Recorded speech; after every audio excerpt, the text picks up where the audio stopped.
Hi friends, welcome back to Kavitha S my channel. ನಾನು ಇವತ್ತು ಗಿಣ್ಣನ್ನು ಹೇಗೆ ಮಾಡೋದು ಅಂತ ಹೇಳ್ಕೊಡ್ತಾ ಇದ್ದೀನಿ.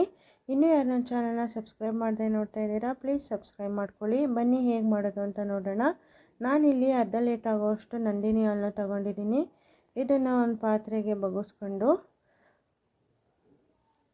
ನೋಡಿ ಬಗ್ಗಿಸ್ಕೊತಾ ಇದ್ದೀನಿ.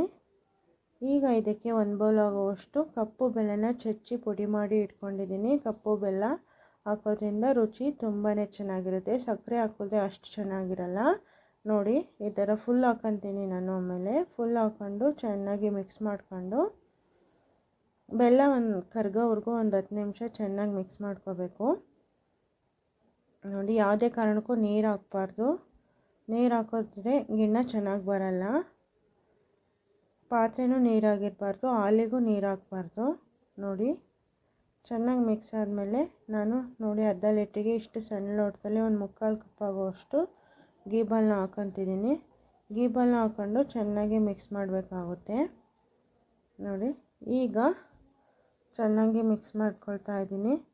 ಅದಾದ ನಂತರ ಒಂದು 1/4 ಟೀ ಸ್ಪೂನ್ ಆಗುವಷ್ಟು ಏಲಕ್ಕಿ ಪುಡಿ ಹಾಕ್ಕೊತೀನಿ.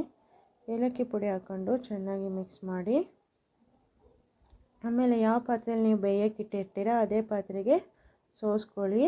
ಬೆಲ್ಲದಲ್ಲಿ ಏನಾದರೂ ಗಲೀಜಿದ್ರೆ ಹೋಗಲಿ ಅಂತ.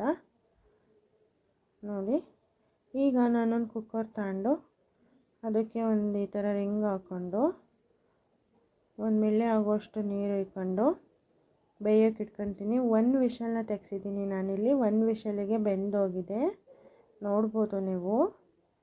ನೋಡಿ 1 ವಿಷಲಿಗೆ ಬೆಂದೋಗಿದೆ. ಹೇಗೆ ಚೆಕ್ ಮಾಡಬೇಕು ಅಂದರೆ ಒಂದು ಸ್ಪೂನ್ನ ತಗೊಂಡು ಅದಕ್ಕೆ ಚುಚ್ಚಿದ್ರೆ ನೋಡಿ ಸ್ಪೂನಿಗೆ ಅಂಟುತ್ತಾ ಇಲ್ಲ, ಬೆಂದಿದೆ ಅಂತ ಅರ್ಥ. ಸ್ಪೂನಿಗೆ ಹಾಲಲ್ಲಿ ಥರ ಅಂಟಿದ್ರೆ ಬೆಂದಿಲ್ಲ ಅಂತ.